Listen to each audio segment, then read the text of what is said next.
Hey, what's up everyone? Welcome back to Dark Souls 2. So last time we made our way through the Iron Keep and took out the Smelter Demon, and we also finished up in the Earthen Peak and slayed Mithra, aka Medusa. Now, very quickly, I do want to open up this chest. I don't think we did this last time, and there's like a weird pig shield in here. Yeah, the porcelain shield. I'm assuming this is one of the shields that was probably made for the competition where a bunch of them were sent in. I know the Watch Dragon Palmer is another one of them, and I think also so is Raim's shield that we found at the bottom of the pits in the Forest of Fallen Giants. Now, there's really not much point us killing this pursuer, because, don't be hitting me with that, buddy, because we don't need his ring, because we have a better one. We're not even using it anyway, plus we got the ring last time. I'm gonna kill him anyway, just because frankly I don't like it. Ow! Dick! Just because frankly I don't like the guy. But yeah, plus he shouldn't take very long. But yeah, I don't think he's gonna yield anything we actually need. I mean, I guess souls, but even then we don't really need them that much. I don't know how many he's gonna give us, but probably not many. It's a good point actually. I don't think I've ever paid any attention to how much he normally drops. I think the regular pursuer that you fight as an actual boss drops like close to 20k. Maybe even 20k if you kill him during the ambush, because apparently that's like the bonus. You get more souls if you kill him during the ambush than you would do normally. Why did, speaking of souls, I just got a bunch. I guess someone jumped off the side. There we go. And you gave me, what was that, like 6k? That was awful. Just awful. Okay, well, note to self, don't bother with that in the future. That sucked. We're like 3k from that dude.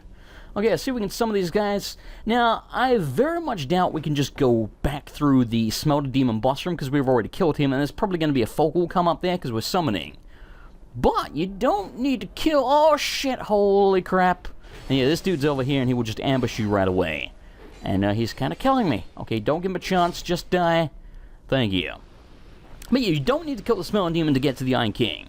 So I'm hoping we can summon those dudes then, and then just take the long way around. And I forgot to grab the ember, didn't I? Yes, I did. That would have sucked. That was the only reason I was coming over here. But yeah, I mean, I don't see any reason why we wouldn't be able to take them around to the Iron King. Clearly, they're there because they want to kill the Smelter Demon. But frankly, you ain't got much of a choice. I've summoned you now. You can either leave or you can like it. Okay, get off the side, buddy. Thank you. Alright, no point me digging around with the magic water that heals you. Again, for anyone that somehow forgets or didn't see the regular playthrough, the Watchstone? I think I got the Watch Dragon Palmer in my head. The Lockstone that you can use up there gives you some water which you can roll in to make yourself resistant to fire for a while, but it also will heal you if you're standing in it, so it's actually pretty handy. I mean, you know, depending on if you need healing or not. Okay, don't be dicking around with these dudes. I remember they wiped me out last time. See, this is the bad thing about going the long way, is we actually have to go through there. Because I fell down like a moron. So yeah. Oh, by the way, before I forget, I don't know if you can tell, but I'm actually kind of losing my voice right now, so yeah, if I sound slightly different than normal, or I'm not quite as lively, even though I'm probably too lively for most people, then you know why, because the throat's, oh, we're being invaded by a Whimsy Meister. That's a fine name, I kind of like that. Well, and if I say this and he kills me, he's probably the greatest invader of all time, because, we're overpowered as hell. I'm not claiming I'm good, we're overpowered. And we got, oh, shit, we got two dudes with us, so, yeah, he doesn't look particularly well equipped. And there he goes. Holy shit. That made me very happy. I was expecting him to just get ganked by all three of us, but no, I knocked him off the side. That's, I thoroughly enjoyed that. More people need to go off the side. It's usually me, you know, of my own volition. That might be the first time I've ever knocked anyone off the side. Well, at least in Dark Souls 2. Oh yeah, that fella is dead. Trying to murder this guy before he goes batting off fellas off the side. Good, and you gave me some ironclad gauntlets. Speaking of the ironclad gear, I do believe the item description on the turtle armor actually has been expanded upon in the patch, much like the Soul of the Last Giant, and there's some pretty good lore there about the Iron King and whatnot, I think. Maybe I'm wrong about that, but I'm pretty damn sure that's the case. Gotcha. That's what we call a backstab of justice. Now, we gotta be careful here, because these pressure oh, it's so tempting. I can't do it, I can't do it. Basically, if I trod on that pressure plate there, that metal bit that the golden dude was standing on would have just dropped and he would have fallen in the lava. I'll admit, would have been freaking hilarious. But I'm not a dick. And that just seems like a real dick move. Yeah, like that. That seems like a real dick move to do to someone who's trying to help you. You know? So, I can't bring myself to do that. But for a moment there, I was very tempted. You know, I was being drawn over to the dark side. Darkness.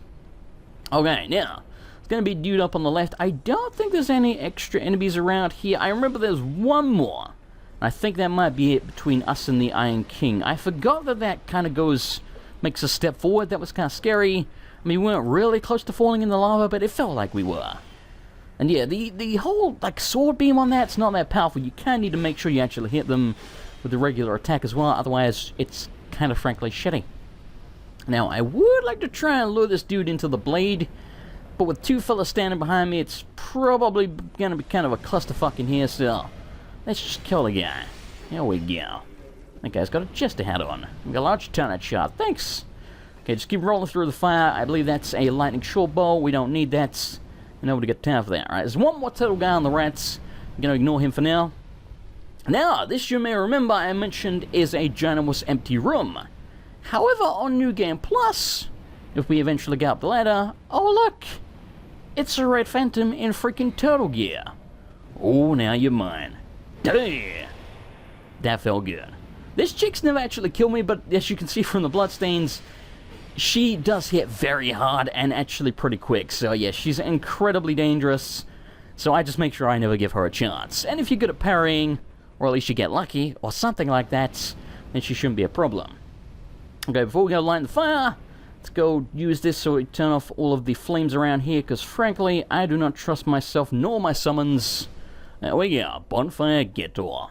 So yeah, when we finally beat the Iron King, apparently there's going to be something going down after that to do with the Scholar of the First Sin patch. I am very excited to see what's going on with that. I've heard, you know, rumors and things mentioned, but I've tried to avoid spoilers, so I don't know exactly what's going to happen. I have kind of an inkling, but yes, it's going to be mostly new to me, so I am very excited about that. Very, very excited indeed. One thing I did want to mention about this area, and I don't like to dwell on it, but how does it make any sense that you're in the Earthen Peak, you take an elevator that goes upwards, and you're in an area that everywhere around you is surrounded by lava? How could there possibly be lava above? It doesn't make any sense. It would be dripping down below. Oh man, the level design in this area makes no sense.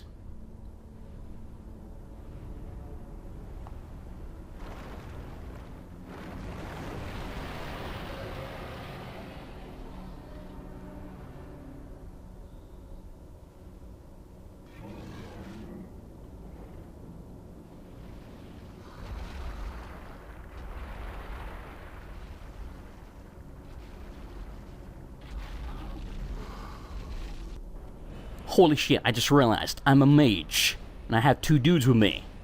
I'm Gandalf, and those are the hobbits. Run, you fools! You shall not pass! I know I made that impression last time. Okay, I like doing my Gandalf impression, even though it's not good. It's fun to do. Okay, oh damn, that guy got, he got left hooked. Okay, oh shit, oh good god, that hurts! Okay, Chuck, just double Chuck, man. Freaking Chuck. Okay, no, he's doing the fire. Get over there, get over there, get over there. I think you can block, yeah, you can definitely block the fire. It's not a good idea, because we don't have a shield, you know? Our parrying dagger's like the best thing we have. That would not end well for us. Speaking of not ending well, the old Iron King is about to be the old dead freaking king. Good lord. Okay, keep away from the flames. That looks like he's about one hit from death. Let's see if we can get him with this. Oh, you son of a bitch. You stole my kill. I hate you. I don't hate you. I like you. But still, get out of my sight. So yes, as you can see, we got the soul of the old Iron King, as well as the soul of the old king, aka the soul of Gwyn. And again, it just says the same thing, soul of the ineffable blah-de-blah. Now, what is also interesting is the description on the old Iron King's soul. Soul of the old Iron King who succumbed to the flames that swallowed his castle. The Iron King's flesh was charred, and his soul possessed by the thing that lurks below. aka the soul of Gwyn lurking below possessed him. Where was the soul of Gwyn lurking below? I don't know, it don't make much sense to me. You know, he was the Lord of Sunlight. I guess he did become the... Where the hell is this? I know we have some of the Tel Lama. What again then, having said that, he did become Lord of Cinder, so I guess the lava makes a degree of sense.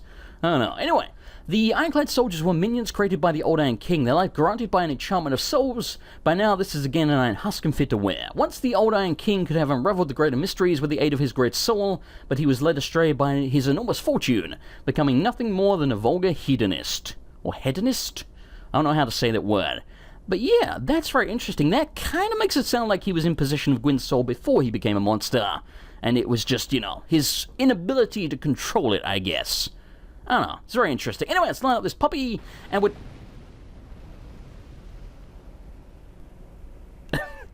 Suffice to say, I wasn't expecting that. What the hell is that red thing? Is that his face? What the hell are you? No one has come this far, not for a very long while. Young Harlow, do you wish to share this curse? Then accept the fate of your ilk, and face the trials that await you.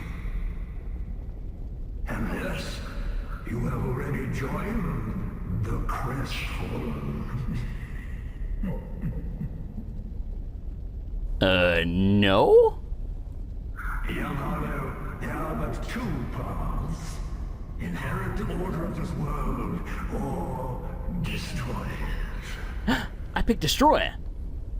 Only a true monarch can make such a choice. Very few indeed have come even this far. And yet your journey is far from over. Outgrown Harlow, have you what it takes? Truly?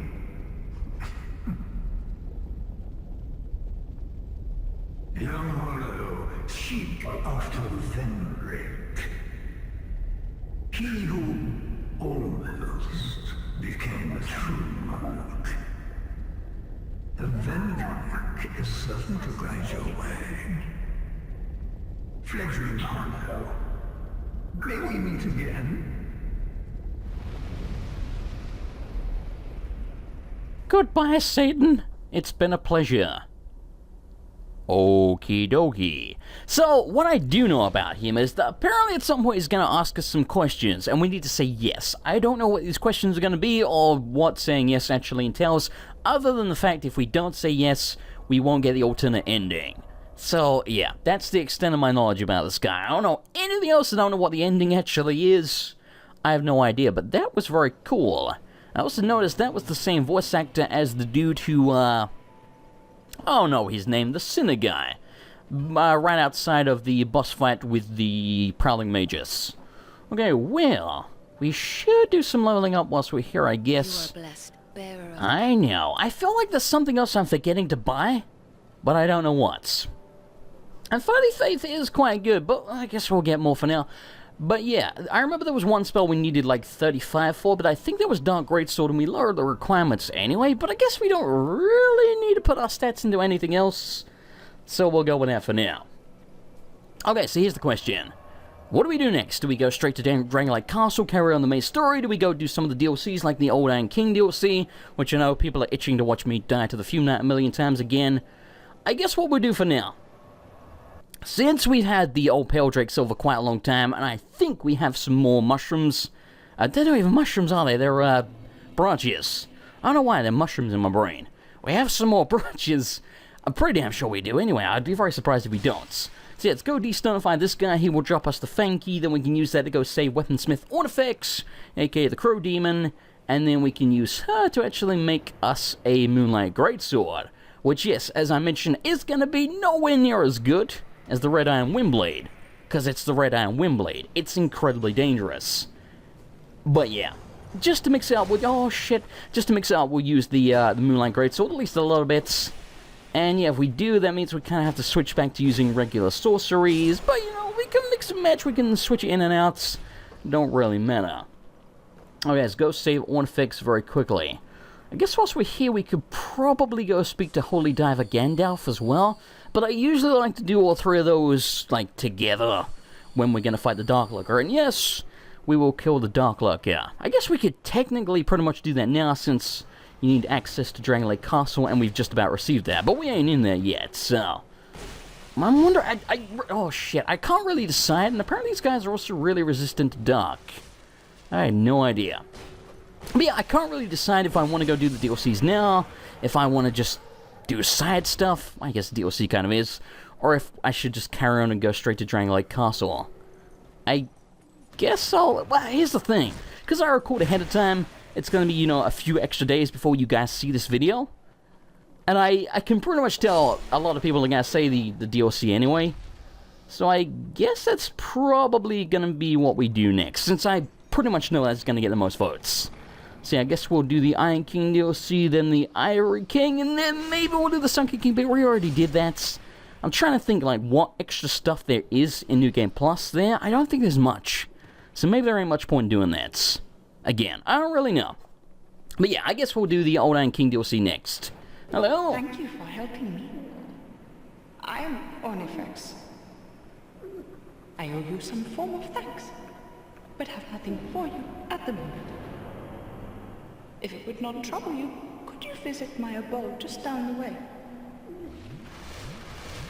Yes. Yes, I can. I believe that I can be of assistance if you would visit me at my home. Fantastic. Okay, so I don't think we need to speak to...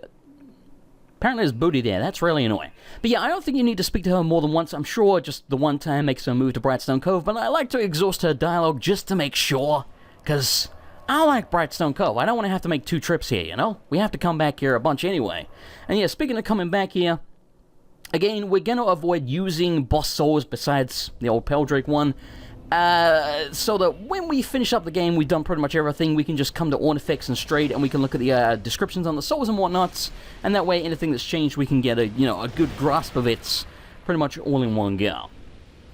I'm trying to think which area I like less. I still think it's Brightstone Cove. I think Brightstone Cove and the Shady Woods, not the actual, you know, foggy part of the Shady Woods, I kind of like that part, but, you know, the part with the weird lion men and all that other crap, they're probably my 2 least favorite areas in the game. Though I really like the lore of both of the sections, because again, it all kind of pertains to Seath. I love the lore, I just really hate the places. It's mostly as shallow as it is, just because they're kind of brown and grey. Can't they have added some colour? Jesus. Hello? Oh, we meet again, kind traveler.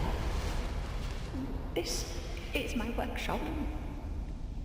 In your tongue, I believe I would be called a blacksmith. I create all manner of equipment, using an ancient technique unique to my people. Normally I only cater to a very select few, but I have a debt to you. I will craft one thing of your choice. My wares are far from ordinary. I am certain that they will please you. I require no payment this time, but you must bring me a wondrous soul. My technique absolutely requires it. I trust you will understand. No, not at all. Please to repeat. Okay, so, as she mentioned, we can get one of these for free. They're not very expensive. It's kind of strange. The blade of this great sword shines like the brilliant rays of the moon. In the oldest legends rarely spoken of today, it is said the sword was born of a great white being, aka Seath the Scaleless. Not really a huge revelation there. And yeah, like I mentioned, even though we're a mage, and in Dark Souls 1, the Moonlight Greatsword was, at least I think, the best magic weapon. In this game, it's kind of middling. It's certainly not bad, but I mean, again, it's kind of hard to compare, because, yeah, you see the Blue Moon Greatsword has the same description, except that then what explains this lifeless weapon, perhaps there has been some mistake. So yeah, it's like a forgery. And it's weird, because that looks much more like the Moonlight Greatsword did in Dark Souls 1, because it was much chunkier. But the real Moonlight Greatsword in Dark Souls 2 is thinner. Don't know what up with that, but you know, whatever. But yeah, you can see it gives us Legend of Zelda style sword beams. Kind of freaking amazing. I love this weapon. It looks awesome. The sword beams are very cool. Again, it's not a weak weapon whatsoever. It's not really fair that I compare it to the Red Iron Twin Blade, because the Red Iron Twin Blade, I flat out admit that thing is overpowered as hell. How they haven't nerfed it yet, I have no bloody idea. Anyway, so since we unlocked McDouchebag's workshop, we can now use him to infuse our weapons with stuff. In this case, with magic. I think we have enough faint stones, I may be wrong about that, and yes, we have to give him the ember. We already heard all this dialogue, so I'm just gonna skip it. Okay, so, where the bloody hell is my staff? Yeah, we want to put dark on the sunset staff, and... interesting. And I think we had something else. Yeah, that's right, the chime. We also want to put dark on that. You can put lightning on it. Probably not a good idea. There we go. So, that should be the best dark chime in the game, as well as the best dark staff. And this, you have 2 faint stones. Yeah, that takes down our magic attack like a lot. Like a lot. I still think, I still remember having this, I don't remember. Maybe we should upgrade it first? I guess we're a blacksmith, we may as well do that. But yeah, I seem to remember that basically if you have sort of 50 plus intelligence, it's worth infusing it with magic, because the scaling still outweighs the negative penalty that it's weird. You make it a magic weapon, but it takes down the magic attack, but it gives it better scaling. So if you have really high intelligence, like 50 plus, it's still worth it because of the scaling, but if you don't, then I do believe it's worse. It's like 380 plus 147, and yeah. I think it goes down to like 300 or something, which is real bad, but like I say, I'm pretty sure the scaling makes up for it because we have high intelligence. If we didn't, then yeah, it would kind of suck. Okay. 304, 23, yeah, that's a lot more. Like a lot. Okay. Anyway, I'm going to end it here next time. I guess we'll probably start the Old Iron King DLC using the Moonlight Greatsword, which means we're probably going to have a hell of a tough time with it, because again, this ain't no Red Iron Twin Blade. I can't guarantee you I won't switch back to the Red Iron Twin Blade. But we'll at least try with the Moonlight Greatsword for a little bit, because it's a cool weapon. Anyway, thanks for watching, I hope you enjoyed it. If you did, it was appreciate a like, and I'll see you next time for more Dark Souls 2.